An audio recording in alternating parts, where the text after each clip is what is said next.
Hello friends, I am Sneha and welcome to my YouTube channel clear vision. तो आज हम 5 best small cap mutual fund को यहाँ पे हम डिटेल में डिस्कस करेंगे। उससे पहले हम कुछ जानेंगे, यानी कि हमको अगर स्टॉक मार्केट में अच्छा खासा रिटर्न बनाना है तो हमें कब एंट्री लेना है, कौन से फंड चूज करना है, इन सब बातों का ख्याल बहुत ही इंपॉर्टेंट हो जाता है।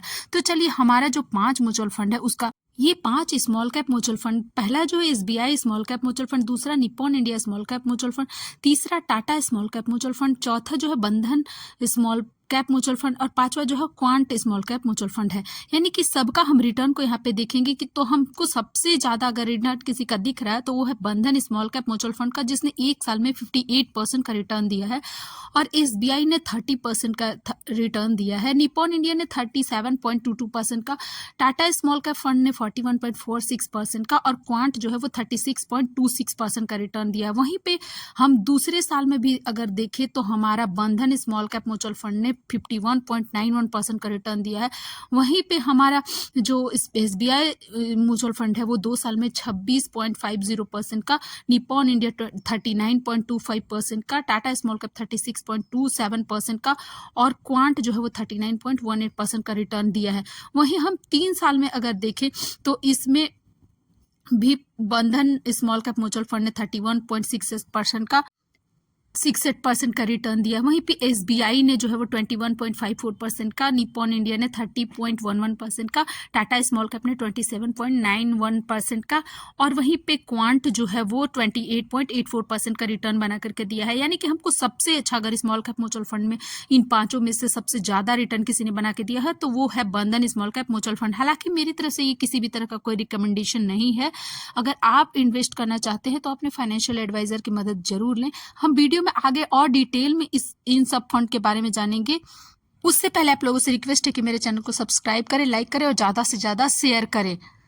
अब हम इन सब म्यूचुअल फंड का पूरे फंडामेंटल्स को देखने की कोशिश करेंगे कि हमारा SBI small cap mutual fund का जो फंड साइज है वो 33,107.25 करोड़ का है। वहीं पे मेरा जो निप्पॉन इंडिया का है वो 61,646 रुपीज 0.36 करोड़ का है। वहीं पे एक्सपेंस रेशियो जो है निप्पॉन इंडिया का 0.68% का, वहीं पे expense ratio as compared to Nippon India SBI में थोड़ा ज्यादा है 1.57%। और लॉन्च जो हुआ है SBI small cap mutual fund 9 सितंबर 2009 को हुआ है। वहीं पे हमारा निप्पॉन इंडिया का जो लॉन्च डेट है वो 1 जनवरी 2013 का है। यानी कि SBI स्मॉल कैप फंड इससे पहले का लॉन्च है इसका। और रिटर्न जो है वो सिंस मतलब आज तक लॉन्च होने से आज तक 20.98% का रिटर्न दे रहा है ये। और बेंचमार्क जो है वो BSE 250 small cap total return index है और इसमें हम मिनिमम SIP 500 का कर सकते हैं SBI में। वहीं पे निप्पॉन इंडिया में जो है वो हमारा ये भी स्मॉल कैप फंड कैटेगरी है और इसका लॉन्च डेट से आज तक 27.59% का रिटर्न दिया है। वहीं इसका बेंचमार्क जो है Nifty small cap 250 total return index है और इसमें हम 100 रुपए से SIP स्टार्ट कर सकते हैं। अब हमने दूसरा जो म्यूचुअल फंड यहाँ पे लिया हुआ है वो है बंधन स्मॉल कैप म्यूचुअल फंड और Tata small cap mutual fund. जो बंधन स्मॉल कैप म्यूचुअल फंड का फंड साइज जो है वो 8,716.22 करोड़ का है। वहीं पे टाटा स्मॉल कैप फंड का फंड साइज जो है वो 9,463.78 करोड़ का है। वहीं एक्सपेंस रेशियो जो बंधन बैंक का है वो 0.41% का है और टाटा स्मॉल कैप का जो है 0.34% का है। वहीं लॉन्च डेट 2020 का है बंधन का, वहीं पे लॉन्च डेट जो है टाटा स्मॉल कैप का हो नवंबर 2018 का है।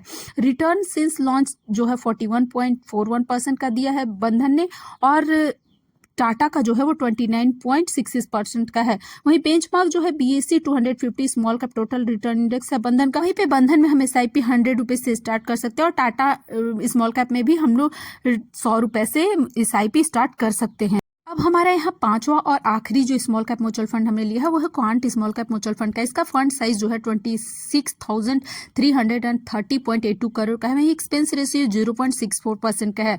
वहीं पे लॉन्च डेट जो है इस फंड का क्वांट का वो 1 जनवरी 2013 का है। यानी कि काफी लंबा टाइम हो गया इसको लॉन्च हुए हो।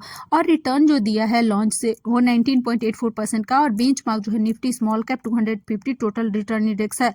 और इसमें भी हम जो तो हमें ये डिसाइड करना होगा कि हम कैसे फंड को चूज करें ताकि हमें लॉन्ग टर्म में अच्छा खासा रिटर्न मिले और हमें एक सिस्टमेटिक वे में इन फंड्स में इन्वेस्टमेंट हम कर सकें। हालांकि मेरी तरफ से ये किसी भी तरह का कोई रिकमेंडेशन नहीं है, लेकिन अगर हम टाइम देते हैं और अच्छे फंड को सिलेक्ट करते हैं तो हमें बहुत ही हमारे बेनिफिट के चांसेस बढ़ जाते हैं, हमें अच्छा खासा रिटर्न मिलता है यहाँ पे।